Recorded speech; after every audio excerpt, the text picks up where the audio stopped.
Salut tout le monde, j'espère que vous allez bien. Il y a quelques semaines, j'ai fait une commande sur le site des libraires pour m'acheter des albums jeunesse. Puis j'ai eu envie de vous les présenter puis de vous expliquer qu'est-ce que j'allais faire avec ces albums-là en classe. J'aime ça, découvrir des nouveaux livres, j'aime ça quand les gens en parlent sur les réseaux sociaux, puis j'aime ça quand ils proposent des activités à faire avec ces livres-là. Donc je me suis dit que c'est ce que j'allais faire aujourd'hui. Donc si ça vous intéresse de connaître les 3 albums que j'ai achetés, bien restez avec moi. Le premier album que je me suis procuré, c'est Le Bouffon de la classe de Robert Munsch. J'espère que je le prononce comme il faut. Il se présente comme ça ici. Je l'ai acheté parce que je l'ai déjà utilisé il y a de cela quelques années quand j'ai fait un remplacement en 6e année, puis j'ai voulu intégrer les 5 à 7 d'écriture. Donc, j'en avais entendu parler sur les réseaux sociaux. Là, j'avais cherché 5 à 7 d'écriture, je me rappelle plus trop, puis j'étais tombée sur celui-là, puis je trouvais que ça allait plaire à mes élèves de 6e, même si, tu sais, normalement, ces livres-là, on les utilise avec les plus jeunes, mais ils avaient vraiment aimé ça. Dans le fond, ce que je fais, c'est que je le lis jusqu'à un certain moment où est-ce que, dans le fond, c'est l'histoire d'un petit garçon qui fait beaucoup rire, puis sa prof, elle trouve que ça dérange. Fait qu'elle lui interdit de faire des blagues puis de faire rire les amis. Donc, à un moment donné, il se peut juste plus, puis il dit, il faut absolument que je fasse une dernière niaiserie, dans le fond. Puis là, c'est là que j'arrête de lire, puis je demande aux élèves de faire le 5 à 7 d'écriture en expliquant ça va être quoi la dernière niaiserie de Leonardo. Et là, ça, c'est vraiment le fun à lire en tant que prof parce qu'il y a des belles il y a des belles idées de la part des élèves. Sinon, à la fin du livre, il fait un dessin qui fait rire tout le monde dans sa classe. Puis, j'ai eu l'idée de, peut-être en or, je sais pas avec quel médium, parce que honnêtement, ça fait un méchant bail que j'ai pas enseigné l'art plastique, là, mais il y aurait sûrement quelque chose à faire avec ça, de faire inventer un dessin par les élèves, un dessin qui serait vraiment drôle, puis même, vous pourriez faire un concours après ça, puis voter pour celui qui est vraiment le plus drôle et tout ça. Mes élèves, moi, ils aimaient vraiment ça dessiner cette année. Puis les concours, ça marchait beaucoup. Fait que vous pourriez faire ça. Puis c'est sûr qu'il y a un paquet d'idées là, pour travailler le réagir, puis l'interprétation et tout ça.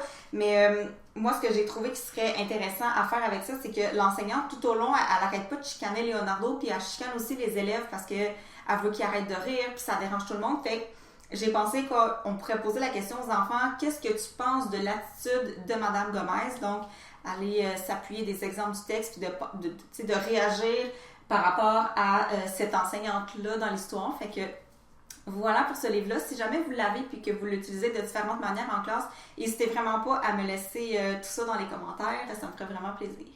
Le prochain album, je dois avouer que je l'ai acheté à cause, grâce à Madame Chana qui en a déjà parlé, je ne me rappelle plus si c'était dans une vidéo ou sur une publication Instagram.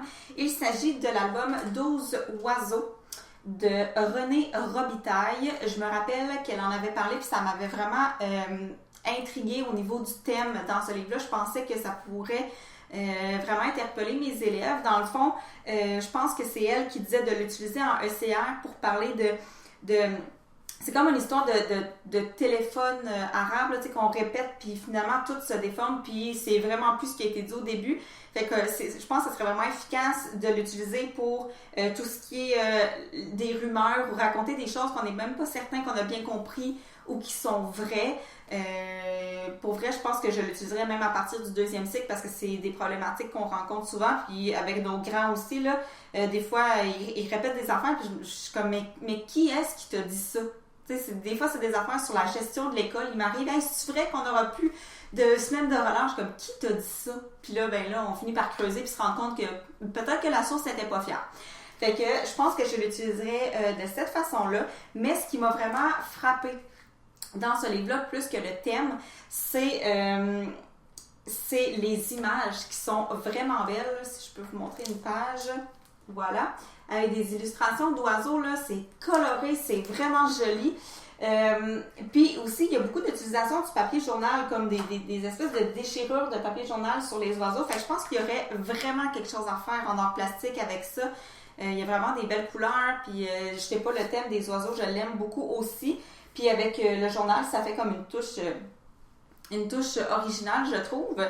Et sinon, en sciences, vraiment intéressant si on veut travailler les oiseaux, parce que les oiseaux qui sont présentés dans le livre sont des vrais oiseaux. Là. Ils disent vraiment les noms, là, le merle d'Amérique, la mésange et tout ça. Fait que je pense qu'on pourrait, c'est sûr, faire une recherche sur les oiseaux, sur les parties du corps des oiseaux. Puis moi, quand j'étais en stage 3, avec mon enseignante associée, on avait fait un projet vraiment sur les oiseaux. Là, on avait fait venir, je pense, la Crops, je suis plus certaine. En tout cas, elle venait en classe avec des oiseaux de proie puis tout ça, puis on a vraiment fait un gros projet en sciences là-dessus. Les enfants avaient fait des recherches sur les parties du corps des oiseaux, là, mettons, je sais pas, les oreilles, comment ça fonctionne, comment ils respirent, comment ils mangent et tout ça. Puis on avait comparé avec l'être humain. Fait qu'il y avait comme, mettons, une équipe qui s'occupait de l'audition. Fait qu'ils cherchaient comme comment ça fonctionnait chez les oiseaux, puis ils cherchaient comment ça fonctionnait chez l'humain, puis ils venaient comparer. C'était vraiment cool. Pour vrai, on était au 3e cycle, j'avais une classe de 5e, 6e année. Ils avaient vraiment trippé, puis c'est vraiment super intéressant. Puis il y a un paquet d'affaires qui existent sur le thème des oiseaux, là. On leur avait fait faire des mots de vocabulaire. Bref, regarde, c'est l'infini. J'avais vraiment aimé ça, travailler sur les oiseaux. Fait que je pense que ce livre-là, là, c'est comme une ouverture pour un méchant beau projet interdisciplinaire. Le dernier album, et non le moindre, c'est un album que je veux me procurer depuis longtemps, donc j'ai décidé de me lancer. Il s'agit de La belle histoire d'une vieille chose de Louis Hémon. Il a beaucoup circulé sur les réseaux sociaux dans les derniers mois. Je l'avais loué à la bibliothèque, je l'avais vraiment aimé, puis j'avais pas eu le temps ou l'occasion de l'utiliser en classe avec les élèves. Mais dans le fond, c'est l'histoire d'une vieille voiture qui raconte sa vie de voiture, parce que là en ce moment elle est vieille, on l'a abandonnée dans un champ, puis elle dit là vous voyez juste une vieille chose devant vous, mais en réalité là moi je me sens encore belle, je me sens encore en santé, puis je veux dire j'ai eu toute une belle vie derrière moi. Fait qu'elle raconte son histoire, c'est vraiment touchant.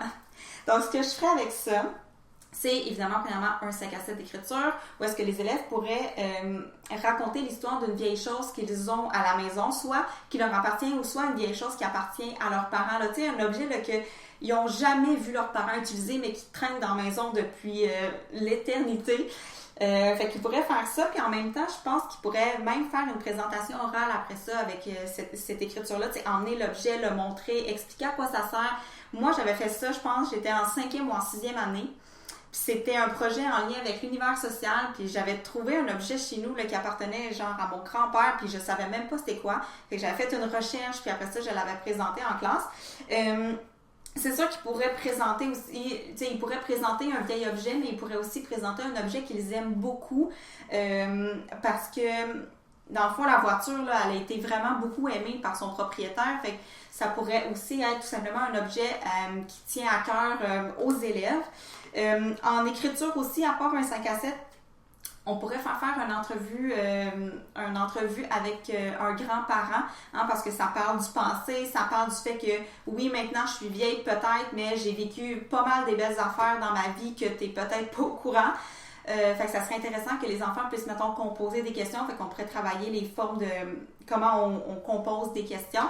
Puis ils pourraient faire une entrevue avec leurs grands-parents, retranscrire leurs questions, mettre ça au propre, puis nous le présenter aussi effectivement en présentation orale. Ça pourrait être intéressant. En ECR, je travaillerais peut-être aussi les sentiments, parce que en faisant des inférences avec le texte et avec les images du livre, on arrive à déceler les sentiments que la voiture ressent, parce qu'on s'entend que c'est un objet inanimé, mais c'est elle qui parle, elle parle au jeu dans l'histoire, fait qu'on arrive à déceler des sentiments à différents moments dans l'histoire. Fait que les enfants pourraient tout simplement écrire, à tel moment, la voiture se sentait triste parce que, en mettant des exemples du livre ou du texte ou des images. Fait que ça serait intéressant.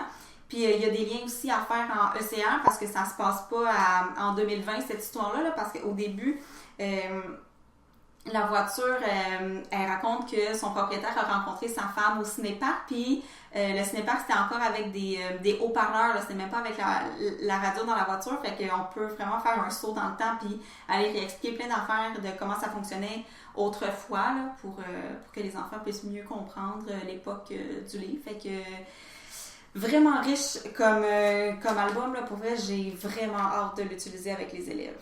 J'ai oublié de vous le redire, là, mais si jamais vous avez des suggestions aussi d'activités avec le livre 12 oiseaux et La belle histoire d'une vieille chose, vous me les laisserez savoir dans les commentaires. J'aime vraiment ça, pouvoir utiliser un livre à son plein potentiel.